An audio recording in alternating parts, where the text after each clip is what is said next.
Pengalaman buruk saat terkena dampak letusan Merapi hingga flu burung membuat Kebun Binatang Gembira Loka Yogyakarta ini belajar sehingga terhindar dari kesulitan mendapat pakan satwa di tengah pandemi virus corona. Ya, Kebun Binatang Gembira Loka tetap sanggup merawat satwanya hingga setengah tahun meski tanpa didatangi pengunjung seperti saat sekarang ini.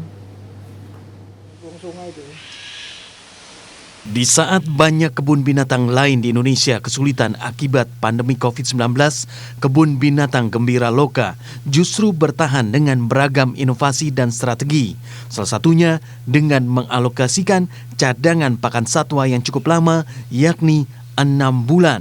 Cadangan ini sangat banyak dibandingkan kebun binatang lain yang umumnya hanya memiliki cadangan pakan 1 hingga 2 bulan saja.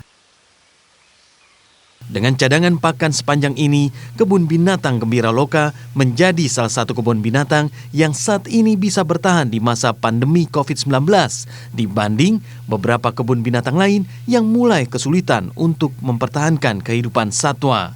Cadangan pakan yang cukup lama hingga bulan Agustus mendatang merupakan salah satu strategi yang dibuat berdasarkan pengalaman buruk yang pernah menerpa mereka. Mereka belajar banyak saat kehilangan pengunjung akibat flu burung dan gempa bumi serta erupsi Merapi. Beberapa karnivora yang kita beri makan, misalnya kita itu sekarang pakai daging kerbau import kita. Porsinya dengan dulu ada kambing, ada kerbau, kemudian ada ayam. Nah, sekarang porsinya yang ayam itu kita lebih perbanyak. Selain bertahan dengan cadangan pangan selama 6 bulan, pengelola Kebun Binatang Gembira Loka juga melakukan langkah inovasi.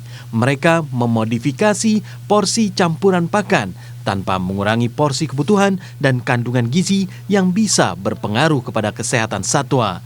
Mereka juga bekerja sama dengan supermarket untuk mendapatkan sumber pakan seperti buah-buahan bagi satwa koleksinya. Supermarket memberi buah yang sudah tak layak dikonsumsi manusia, namun masih bisa dikonsumsi satwa.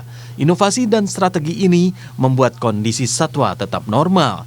Bahkan seekor gajah bernama Sinta yang baru melahirkan seekor bayi gajah bernama Arinta terlihat aktif dan sehat. Kesehatannya sekarang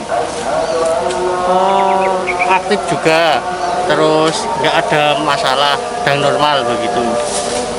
Nggak ada masalah, masih normal seperti biasanya itu.